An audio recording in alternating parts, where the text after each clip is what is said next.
Johnny Goes to First Grade by Uncle Amos. Johnny lived on a farm. Every day he chased the chickens, brushed the horse, and fed the cows sweet grass. Johnny loved animals.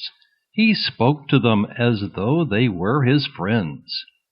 When the cow tossed her head or the chickens all scratched at once, he laughed so hard that Mother would ask him, "What's the joke, Johnny?" One day Mom came into the yard.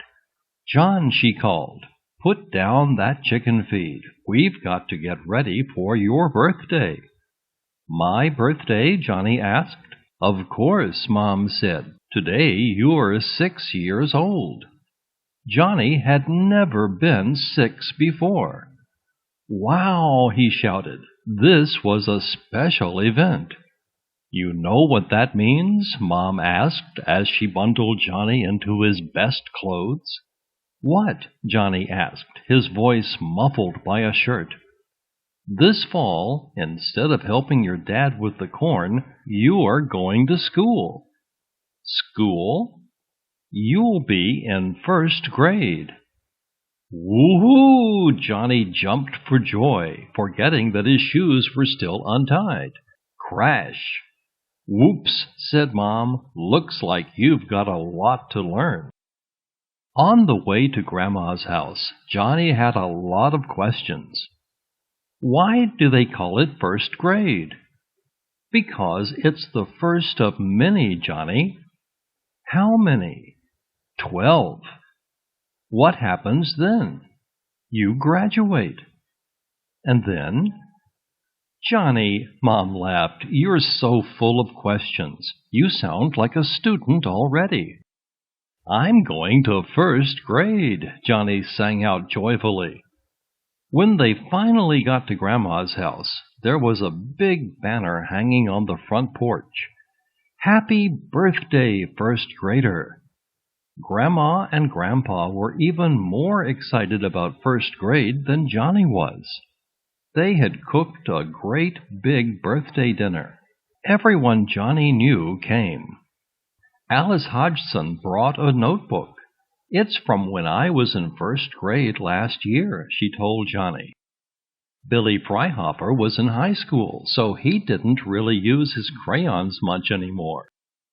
"Actually, I never opened them at all," he admitted, "but you'll probably use them in art class."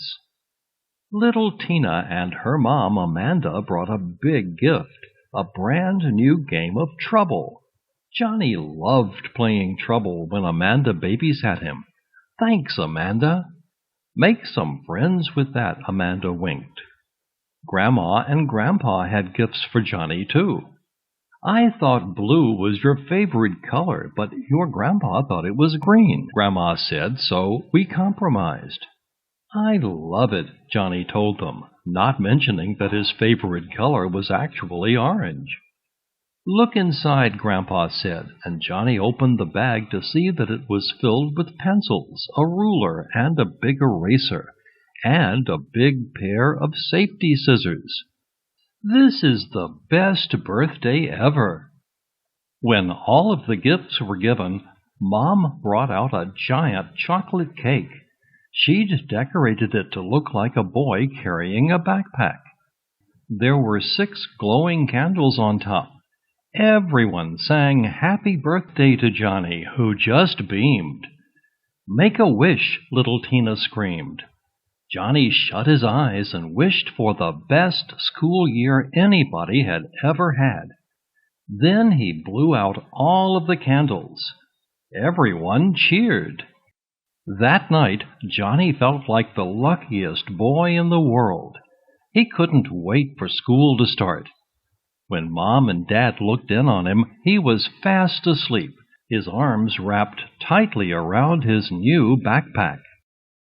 Every day, Johnny told the farm animals all about school. "Alice says I'm going to learn how to add," he told the cow. "I'll be able to add up all your spots."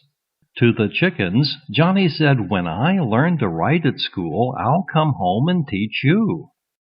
Finally, the day before school arrived, Johnny could barely contain his excitement. Mom said, "Tonight you're going to bed early. First grade starts tomorrow." Suddenly, Johnny realized that while he was in school, he wouldn't be able to see the farm animals anymore. "I've got to say goodbye," he cried. Johnny ran out of the house and over to the chicken coop. "Chickens," he said, "you won't see me tomorrow because I'll be in school. But I'll come back and read you stories." The chickens clucked. Johnny imagined them saying, "We'll miss you, but we do like stories." Next, Johnny ran to the horse's stable.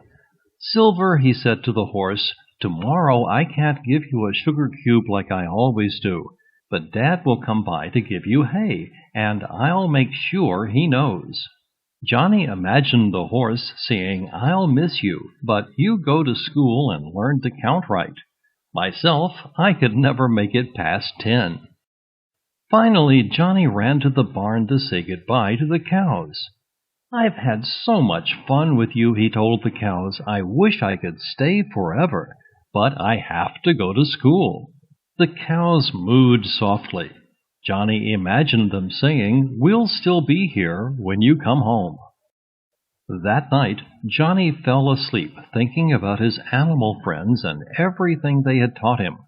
The next morning, Mom got Johnny up early. They climbed into the truck and began the long drive to school. As they drove over hills and through valleys, they passed the farms where their friends lived. Some of them were going to school, too. Mom pulled over at the Hodgson's farm so that Alice could climb in. "Hello, Johnny. Are we picking up Billy, too?" Johnny asked Mom.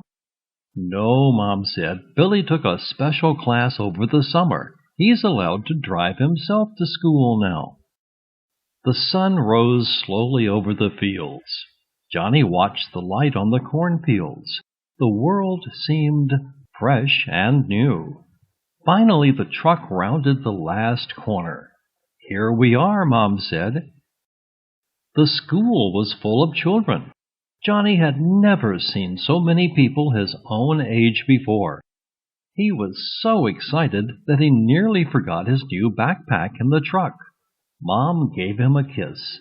"Be nice to the other first graders," she said, "and meet me back here at 2:45 sharp." Johnny hugged his mom. "Don't worry about me," he said. "I'm going to have a great day." For a moment, he thought about the farm, but suddenly the bell rang and all of the children rushed into the school. Johnny ran after them.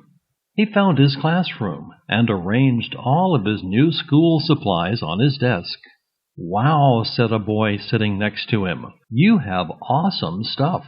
Can I trade you a green crayon for that sparkly pen?" But before Johnny could answer, the teacher rang a bell. "Time to learn, class." All day Johnny learned about the world and everything in it. When Mom picked him up, she asked, "How did you like school?" "I loved school," Johnny cried. "I can't wait to go back tomorrow." And so he did. Johnny Goes to First Grade by Uncle Amos. Narrated by Rick Schultz.